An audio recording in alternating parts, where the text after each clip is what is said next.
श्री स्वामी समर्थ. जय जय स्वामी समर्थ. माझ्या प्रिय बाळा, आज काही जबाबदारीचे ओझे तुझ्यावर आहे, ज्यासाठी तू माझी प्रार्थना वारंवार करत आहेस. मला माहीत आहे की तुला त्या सर्व काही गोष्टींसाठी पुढे जायचे आहे. काय मिळवायचे आहे, काय राहिले आहे हे तपासून पाहणे सुरू आहे. तुझी लढाई सुरू ठेव, कारण तू तुझ्या मतांशीच लढाई करत आहेस. अरे, किती थकला आहेस. तुला खूप त्रास होत आहे. दुःख सहन होत नाही, राहावल्याही जात नाही. म्हणून आज तू या संदेशापर्यंत येऊन पोहोचला आहेस.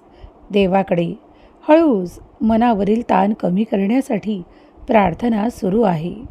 आरडाओरडा आता बंद झाला आहे. तुझ्या प्रश्नांची रीघ कमी झाली आहे. बाबा, स्वामी, हे असं का? कित्येकदा तू प्रश्न विचारत आहेस. होय बाळा, मी तुझ्या प्रश्नाचं उत्तर देण्यासाठीच आज इथे तुझ्यासमोर उपस्थित आहे. तुझ्या मनातून प्रश्न विचारतोस, तो सर्वांसमोर मजबूत आहेस असं दाखवण्याचा वारंवार प्रयत्न करत आहेस. पण मला त्यातील सर्व काही समजत आहे की तू आता कोणत्या दिशेने प्रवास करत आहेस. तुझं मन किती ठिकाणी दुखलं आहे. किती ठिकाणी तू तुझ्यासाठी काही अशा गोष्टी तयार करत आहेस जिथे तुला नकारात्मकता वाटत आहे. बाळा, मी तुझ्या अवतीभवतीच आहे. काळजी करू नको, कारण तुझा देव सर्व काही टिकवण्यासाठी थोडं तुला धीर देत आहे.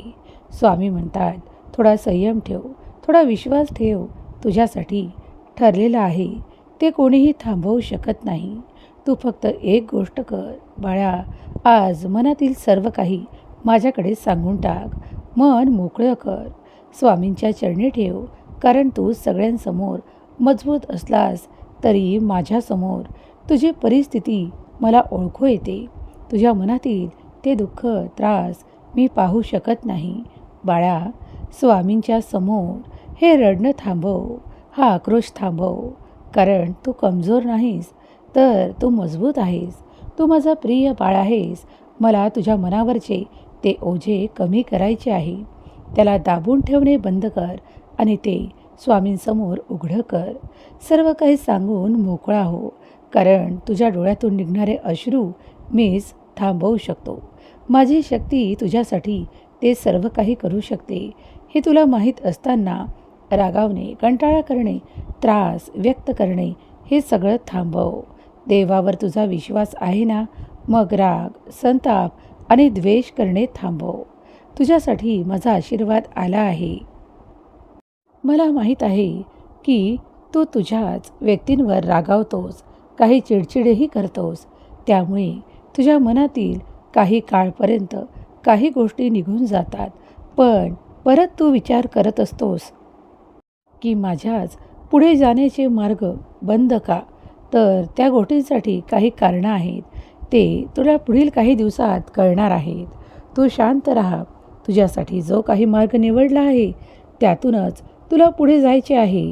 होय, तुझ्यासाठी मी तुला पुढे जाण्यासाठी निवडतो. सगळं काही त्रास दूर होणार आहेत. स्वतःवर विश्वास ठेव. रात्री शांततेने झोप घे, कारण कधीही उपाशीपोटी कर्म होत नाहीत आणि उपाशीपोटी किंवा थकलेल्या मनाने तुम्ही कार्य पूर्ण करू शकत नाही. म्हणून तुमच्या पोटालाही उपाशी ठेवू नका, कारण तुमची परिस्थिती मी इतकी मजबूत केली आहे की तुम्ही सर्व काही आपल्या दिशेने प्रवाहित करू शकता. चुकीच्या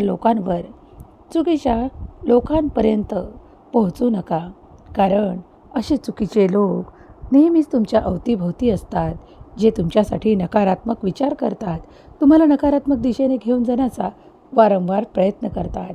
त्या चुकींचा मार्ग तुम्हाला खूप लवकर पुढे नेऊ शकतो, पण तो कायमस्वरूपी नाही. म्हणून हे स्पष्ट आहे की तुम्ही जे काही कर्म करता त्यातूनच तुमचा मार्ग मोकळा होणार आहे. आता हळूहळू तुमच्या मनात ती शांतता निर्माण होणार आहे.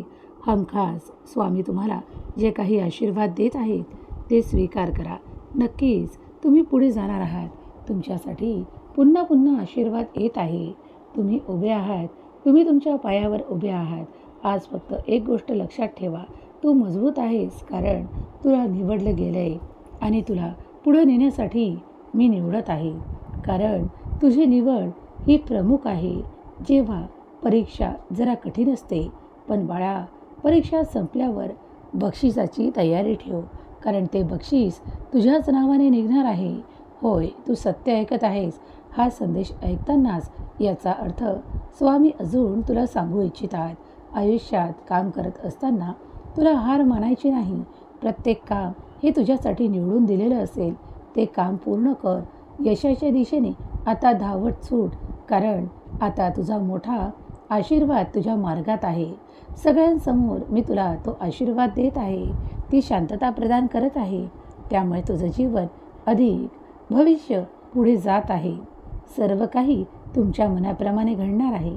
तुम्ही तुमचं कुटुंब जे काही परिश्रम करत आहात, त्यात तुम्ही अगदी यशात भरल्या जात आहात.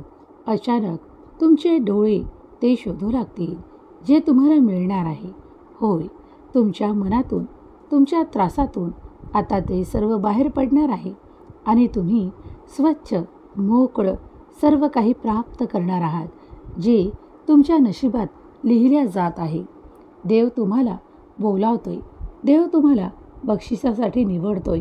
देव तुमच्यासाठी अफाट आशीर्वादांचा खजाना देतोय. तो स्वीकार करा. देव म्हणतात, बाळा, लोकांकडून काही समजुतीची अपेक्षा ठेवू नकोस. काही फळांची अपेक्षा ठेवू नकोस. कारण ते ना तुझ्यासाठी न्याय करणार आहेत, नाही तुला पुढे नेणार आहेत. तुझ्यासोबत फक्त तुझा भगवंत परमेश्वर आहे. त्याच्यावरच विश्वास ठेवून तुला पुढे पाऊल टाकायचं आहे. तुला जे काही निमंत्रण मिळालं आहे, त्या निमंत्रणाला स्वीकार कर. कारण तुझं एक कार्य तिथे पूर्ण होईल. तू तिथेच काही शिकू शकशील. होय, कारण शिकण्याची वेळ आणि काळ नसतो. जेव्हा जे काही नवीन शिकण्यासाठी मिळत आहे ते शिकून घे. होय, मला माहीत आहे तुम्ही खूप काही काळ कठीण पाहिलं आहे. ते सर्व काही तुमच्या डोळ्यासमोरून गेलं आहे. आता ते वादळ थांबलं आहे. आता तिथे पुन्हा पुन्हा पाहण्याची आवश्यकता नाही. आता तुमच्यासमोर जे काही चांगलं येत आहे त्याकडे लक्ष ठेवा आणि ते सर्व काही तुम्हाला मिळत आहे याकडे लक्ष पुरवा. आज तुमचे डोळे शांततेने बंद करा. दीर्घ श्वास घ्या. मनातली इच्छा स्वामींना सांगा आणि स्वामी ती पूर्ण करणार यावर विश्वास ठेवा. तुम्ही कधी स्वतःला परीक्षेत पाहिलं आहे का? कारण तुमचा विश्वासच तुम्हाला त्या परीक्षेत उत्तीर्ण करतो, मजबूत करतो आणि तुम्हाला त्या सर्व परिस्थितींचा सामोरी जाण्याची शक्ती प्रदान करतो. तुमचा विश्वास देवावर तितकाच दृढ ठेवा आणि तुमच्या आयुष्यातील अंधार दूर होताना अनुभव करा. आता तुम्हाला त्या अंधारात जास्त वेळ जाण्याची आवश्यकता नाही. राहण्याची जास्त वेळ आवश्यकता नाही. तुमच्या आयुष्यात ते अद्भुत चमत्कार घडवण्यासाठी स्वामींची दिव्य शक्ती तुमच्या सोबत आहे. काही लोकांनी तुम्हाला दोष दिलाय. तुमच्यावर खूप दोषारोपण केलेत. तुम्ही चुकीचे व्हावेत यासाठी खूप चुका तुमच्या दाखवल्या की तुम्ही इतरांचं पाहून काही करत आहात. हेही तुमच्यावर दोषारोपण झाले आहेत. पण तुम्ही थकू नका, घाबरू नका आणि त्या व्यक्तींचे ऐकून मागे सरकू नका. कारण तुम्ही तुमची जागा निर्माण केली आहे. तुम्ही स्वतः प्रयत्न करून स्वावलंबी आहात. तुम्ही ते सर्व काही करत आहात जे इतर व्यक्ती करत आहेत आणि त्याहीपेक्षा तुम्ही अधिक बलवान आणि शक्तिशाली आहात. कारण तुम्ही देवावर संपूर्ण विश्वास ठेवून आपली पावले पुढे टाकली आहेत. तुम्ही जितका दीर्घ श्वास घ्याल आणि आपले कर्म करत पुढे जाल, विश्वास ठेवाल, तितकाच तुम्ही जिंकाल. तुमच्यासाठी सुवर्णसंधी येत आहे. काळ बराच काही निघून गेला आहे, परंतु संधींनी तुमच्यासाठी नवीन नवीन निर्माण केलं आहे. त्या संधी स्वीकार करा. संघर्ष संपेल आणि तुम्ही अडथळ्यांना दूर जाताना पाहाल. आता पश्चाताप नाही, तर तुमचे अडथळे दूर जाणार आहेत. त्या अडथळ्यांना दूर जात असताना तुम्ही पाहाल की मोठं यश सुख, समृद्धी तुम्हाला प्राप्त होत आहे. काही अडचणी आजपर्यंत तुम्हाला कवटाळून होत्या, पण आता मात्र त्या तुमच्यापासून आपोआप दूर जात आहेत. त्याचे कारण म्हणजे तुम्ही केलेली स्वामींची भक्ती, नामस्मरण आणि स्वामींवर ठेवलेला विश्वास की मी या कठीण काळातूनही बाहेर पडणार आहे. होय, तुमचा हा विश्वासच तुम्हाला जिंकवणार आहे. स्वामींची शक्ती अफाट आहे. स्वामींचा आशीर्वाद अनंत स्वरूपात तुमच्यासाठी आहे. तुम्ही जेव्हा स्वामींना आठवण करता, ती शांतता मागता आणि स्वामींवर विश्वास ठेवता, तेव्हा स्वामी देखील तुम्हाला शांततेने ते आशीर्वाद प्रदान करतात. स्वामी तुम्हाला ते सर्व काही प्रदान करतात, ज्यामुळे तुम्ही पुढे जावेत. तुमच्या जीवनाला हलकं करणारं, तुम्हाला पुढे नेणारं तुमचं भविष्य आहे. जेव्हा तुम्ही देवावर विश्वास ठेवून आपलं पाऊल पुढे टाकता, तेव्हा काहीही चुकीचं तुमच्यासाठी घडत नाही. अपयश आपोआप तुमच्या मार्गातून वेगळं केलं जातं आणि तुम्ही यशस्वी होता. तुम्ही त्या मोठ्या सन्मानासाठी तयार होत आहात. आता तुम्ही कृतज्ञता व्यक्त करा. स्वामींनी तुमची निवड केली आहे, त्या गोष्टींसाठी, त्या आशीर्वादांसाठी तयार व्हा. देव तुम्हाला निवडतो त्या सर्व प्रसिद्धीसाठी, तुम्हाला आनंदासाठी, आणि तुमचा आवाज देव ऐकत आहे यावर विश्वास ठेवा. तुमच्या आयुष्यात एक नवीन प्रकाश पदार्पण करत आहे. तेव्हा स्वीकार करा त्या प्रकाशाचा, त्या आनंदाचा. आता तुम्ही कुठल्याही परिस्थितीत घाबरत नाही आणि भीत देखील नाही, कारण देवाने तुमच्या जवळून ती भीती काढून टाकली आहे. देवाने तुमचा हात धरला आहे. तेव्हा पुढे जा आणि आपल्या परिश्रमांवर, आपल्या स्वतःवर आणि आपल्या भगवंतावर तितकाच विश्वास करा जितका तुम्ही तुमच्या श्रद्धेवर ठेवत आहात. जितकी श्रद्धा मोठी आहे, तितकाच तुमचा विश्वास मोठा असला पाहिजे.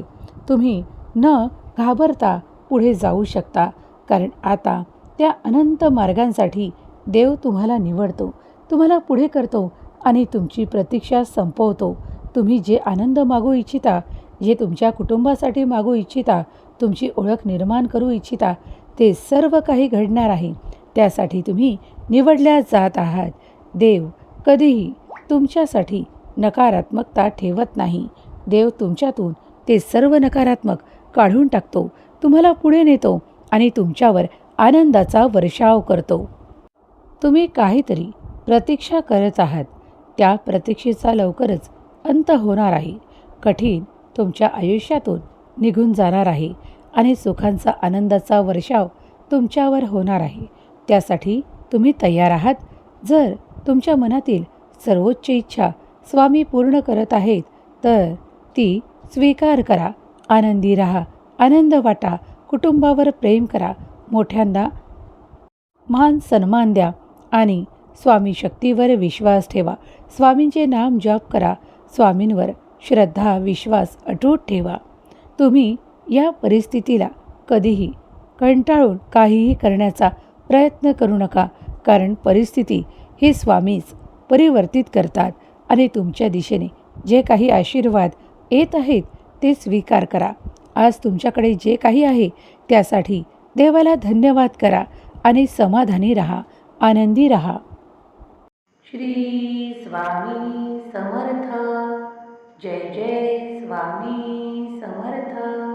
श्री स्वामी समर्थ. जय जय स्वामी समर्थ. श्री स्वामी समर्थ. जय जय स्वामी समर्थ. श्री स्वामी समर्थ. जय जय स्वामी समर्थ. श्री स्वामी समर्थ. जय जय स्वामी समर्थ. श्री स्वामी समर्थ. जय जय स्वामी समर्थ. श्री स्वामी समर्थ. जय जय स्वामी समर्थ. श्री स्वामी समर्थ. जय जय स्वामी समर्थ. श्री स्वामी समर्थ. जय जय स्वामी समर्थ. श्री स्वामी समर्थ. जय जय स्वामी समर्थ.